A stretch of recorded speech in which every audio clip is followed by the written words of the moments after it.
প্ৰথমতে সকলোকে নমস্কাৰ জনালোঁ, লগতে নতুন এটা ভিডিঅ'লৈ স্বাগতম জনাইছোঁ। আজি সোৱাদেৰে ভৰা এটা মাংস ৰেচিপি লৈ আহিছোঁ। আজি মই এইবিধ মাংস ভাত কেৰেলাৰ লগত বনাম।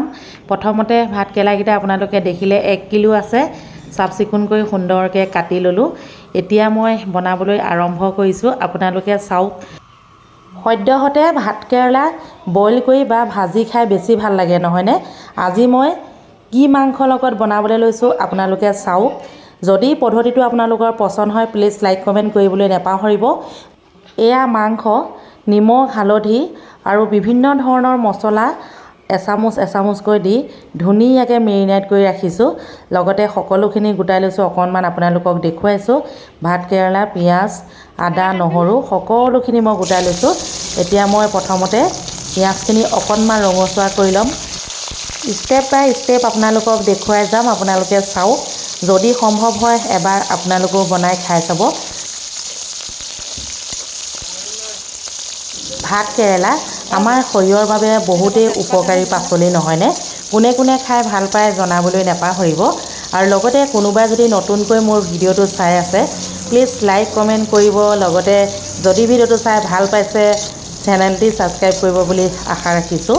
আহক তেনেহ'লে এতিয়া মই বনায়ো যাওঁ, আপোনালোকক কৈও যাওঁ কেনেধৰণে কি যোগ কৰিছোঁ। মই যিকোনো ৰেচিপি বনালে পিঁয়াজখিনি বেছিকৈ ৰঙা কৰি নেপেলাওঁ, কাৰণ এই মাংসখিনি ভাজোঁতে এতিয়া পিঁয়াজখিনি অকণমান ৰঙচুৱা হ'বই, সেয়েহে সোৱাদটো নাইকিয়াহে হয় বেছি ৰঙা কৰিলে। এয়া চাওক, মাংসখিনি ধুনীয়াকৈ ভাজি লৈছোঁ। লগতে লং, ইলাচি, ডালচেনি অকণো দি দিছোঁ। এয়া কি মাংস এতিয়া মই আপোনালোকক কৈ দিছোঁ।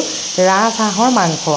ৰাজহাঁহৰ মাংসৰ লগত আজি ভাত কেৰেলা দি বনাই দেখুৱাম, লগতে নিজেও খাম আৰু কেনেকুৱা হয় আপোনালোককো জনাম। এটা কথা আপোনালোকে মন কৰিবচোন, ৰাজহাঁহৰ মাংস বনাওঁতে পটককৈ নিসিজে আকৌ, সেয়েহে অকণমান সময় ভাজি ল'লোঁ। এতিয়া মই এয়া কাটি লোৱা ভাত কেৰেলাখিনি যোগ কৰি দিলোঁ আৰু ধুনীয়াকৈ ভাজিম। দুখিলা তেজপাত দিছিলোঁ। তেজপাত দুখিলা ইফালে সিফালে ঘূৰি ফুৰিছে চাওক। লাহেকৈ অলপ পাছত কাঢ়ি দিব লাগিব বাৰু, মানে তেজপাতৰ কাম ইতিমধ্যে হৈ গ'ল। বনোৱা পদ্ধতিটো তেনেই সহজ।